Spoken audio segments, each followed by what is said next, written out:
Hey guys, so I'm going to go over with you 5 really important things that sort of will come together and make your concealed carry experience not only possible, but comfortable and efficient and workable. Okay, so these are the 5 things that you have to look for when concealed carry. Number 1, obviously, you want to choose your gun. That's where most people start. So, this is how I look at it. I look at what I can conceal, and if I can't conceal it, then, well, I move down the line. So let's start what I would consider the top of my line is, and by the way, these have all been checked. They have no magazines, there are no bullets in the chamber. Okay, so this is my M&P 40. This is what I started with, and so if you start with a gun like this, if you can conceal it, good for you. If you can't, however, you're gonna have to move down the line, in size I mean. So the next gun down the line, okay, here we go.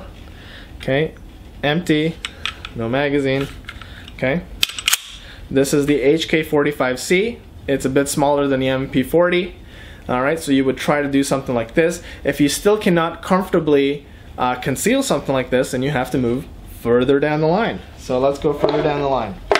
Okay, and we get to what I would consider the smallest thing that you possibly want to conceal is a 9mm. Okay, so here we go. No bullets in the chamber. Okay, nothing in there. There we go. Alright, so this is the Ruger LC9. This one actually fits in your pocket. You don't even have to wear it on the inside or the outside of your waistband. Alright, so this is probably the end of the line, and I say the end of the line because you probably don't want to carry around a little 380 because that's just a very small round, and for self-defense your minimum really should be a 9mm. Alright. Okay, so then we move down to the next thing down the line. Alright, so number 2 is, so now you've chosen your gun. Alright, so let's say that I've gone with the HK45C.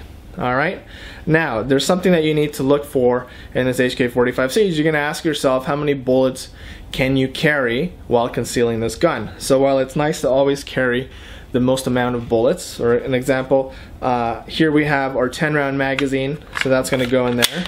Okay, it isn't always possible to conceal something that has this much more sticking out of the gun. Okay, so in this case, you might want to take this out. So in that case, what you might want to do is go out and get, you know, an 8-round magazine, which is a little smaller. You know, you're missing out on 2 rounds, but look at all the space you saved, and that may make the difference between being able to conceal this and not being able to conceal this at all. Okay, so always remember your magazine, different magazines will play a big role in choosing and making your concealed carry easy or difficult. Alright, so now you've chosen your gun and you've chosen your magazine. Now you're obviously going to choose which holster works the best. Now no holster is going to work the best that I can tell you. It's going to be something done through trial and error. So 3 basic holsters that we're looking at here. We have a hard plastic outside of the waistband holster, okay, that goes like this, and you can watch videos on how those work and all sorts of things. Okay, if that doesn't work, then you want an in the waistband holster. For example, this N82 tactical holster, really nice. It clips onto your belt. It goes on the inside of your waistband, and it has really nice smooth leather here that goes really nicely against your skin.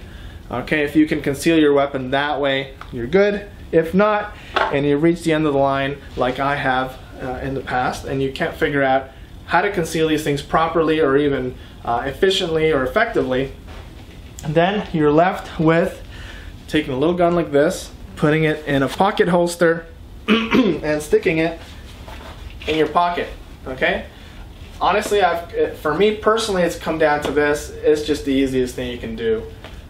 No hassle, and I still have 8 rounds of 9mm in this Ruger LC9. So, alright, so now you got your gun, you got your magazine, and you've, let's say you've chosen to do an outside of the waistband or an inside of the waistband holster. So, can you just go and put that in your pants and see how it works? No. In fact, you need a second piece to that holster, which is a belt. But not just any belt, you need a really good quality gun belt or a really thick leather belt. Okay, so right now I have a really thick leather belt here. However, this one is made specifically for people who want to conceal weapons or carry weapons. Okay, and let's see, this is made by, let's see if I can show you this. Can you guys see that? Okay, armorbelts.com. Look how thick this thing is. Okay, look at that. Can you tell just by looking at it? This is a really, really thick, strong leather belt. All right, and this is going to make a huge difference because your holster is actually going to be stabilized and pushed into your body by this belt. Okay, so this is going to make all the difference. Okay, and now you have all your gear, you have your gun, you have your magazines, you have your belt. And for some of you guys, your clothing may not be an issue. For a husky fella like myself, though, you know, I've been sort of making this little muffin top here over the last few years.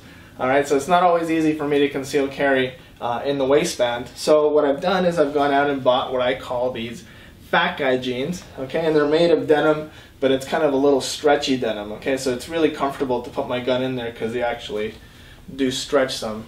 Alright, so those are the 5 things that I think will really help you in figuring out a system that you can easily, comfortably, and effectively conceal carry with. Okay, thank you very much for watching this video.